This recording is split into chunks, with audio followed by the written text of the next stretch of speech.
ভোটের অধিকারটা আমাদেরকে 12 তারিখে প্রয়োগ করতে হবে। যে কারণে বলছি জায়গা মতো ভোটটা দিতে হবে। এই ভোট দিতে গেলে সেখানে একটা সমস্যা হওয়ার সম্ভাবনা আছে বলে আমি মনে করছি। একটা দল শুনলাম তারা নাকি 40 লক্ষ ওই কি বলে এটা কি বোরকা বানাইছে, অর্থাৎ পুরুষ ছেলেরা মহিলাদের ভোট দিতে যাবে, এমনও হতে পারে। যদি হয় এটা আপনাকে ধরে ফেলতে হবে। বোরকালা মহিলা শ্রদ্ধা করি, আমার মা বোরকা পড়তেন, কিন্তু বোরকা পরে ফল ভোট দিতে আসবেন এটা আমরা সহ্য করব না। এটাকে ধরতে হবে, এটা মাথায় রাখবেন একটু আপনারা। এটা 1 নম্বর। আরেকটা হলো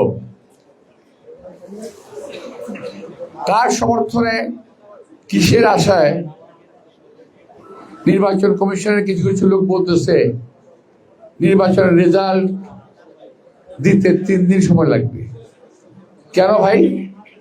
সারা জীবন নির্বাচন হলো, 4-5বার এমপি হলাম, সকালে ভোট দেওয়া শুরু হয়েছে, সন্ধ্যার সময় রেজাল্ট নিয়ে ঘরে ফিরেছি, আর আপনারা বলছেন 3 দিন লাগবে। কেন? কাকে জিতাতে চান? আমি জানতে চাই তারা কাকে জিতাতে চায়। নির্বাচন কমিশনে এবং সরকারে এখনো কিছু কিছু লোক ঘাপটি মেরে বসে আছে, যারা এই দেশের স্বাধীনতা, সার্বভৌমত্ব, বাক স্বাধীনতা, গণতন্ত্র তাকে ভুলুণ্ঠিত করতে চায়। আমাদের সেই লোকগুলোকে বাছাই করতে হবে, এখন থেকে তাদের বিরুদ্ধে ব্যবস্থা নিতে হবে। আমি সরকারকে অনুরোধ জানাবো, যারা এমন কথা বলেন এর পিছনে কি উদ্দেশ্য আছে সেটা দয়া করে আপনারা বের করবেন। 3 দিন কেন লাগবে আমি জানি না। এটা কি আমাদের মহাদেশ?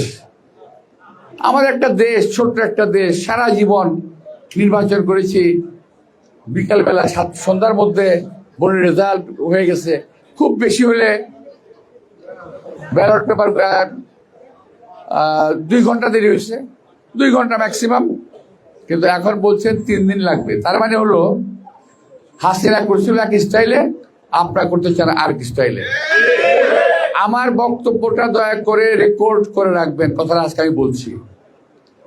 যদি 3 দিনে তারা ভোটের রেজাল্ট দিতে চায়, যদি 24 ঘন্টা তো নয়, 12 ঘন্টার বেশি দেরি করে, তাহলে বুঝতে হবে তাদের ভিতরে অসৎ কোনো উদ্দেশ্য আছে। আমরা কোনো অসৎ উদ্দেশ্যে প্রশ্রয় আমরা দেব না। দরকার পড়লে নির্বাচনের আগেই আমরা আন্দোলন করে তুলব। কোন রকম অসভ্যতা, কোন রকম ফাইজলামির কারণে এই দেশের মানুষের অর্জিত গণতান্ত্রিক অধিকারকে আমরা কারো হাতে ভুলুণ্ঠিত হতে দেব না, কোনো আমলার হাতে ভুলুণ্ঠিত হতে দেব না। আমি কথাটা শুনলাম আমি যে 3 দিন পরে রেজাল্ট দেবে, তো এটাকে আমরা কখনোই মেনে নেব না। আমরা রেজাল্ট চাই যখনকারটা তখন। রেজাল্ট নিয়ে কাগজটা হাতে নিয়ে ঘরে ফিরবো,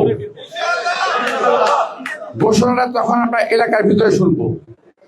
ঘোষণা না দিয়ে কোনো পোলিং এজেন্ট ঘরে ফিরবে না। আমাদের পোলিং এজেন্ট ওখানে অবস্থান নেবে, ঘোষণার আগ পর্যন্ত মাটি কামড় দিয়ে আমরা পড়ে থাকবো ওখানে। আমাদের পোলিং এজেন্টদেরকে এবার শক্ত হতে হবে, সত্যি ভূমিকা নিতে হবে। কারণ আপনাদের বুঝতে হবে যে বিএনপির বিরুদ্ধে এখন পর্যন্ত ষড়যন্ত্র বন্ধ হয় নাই।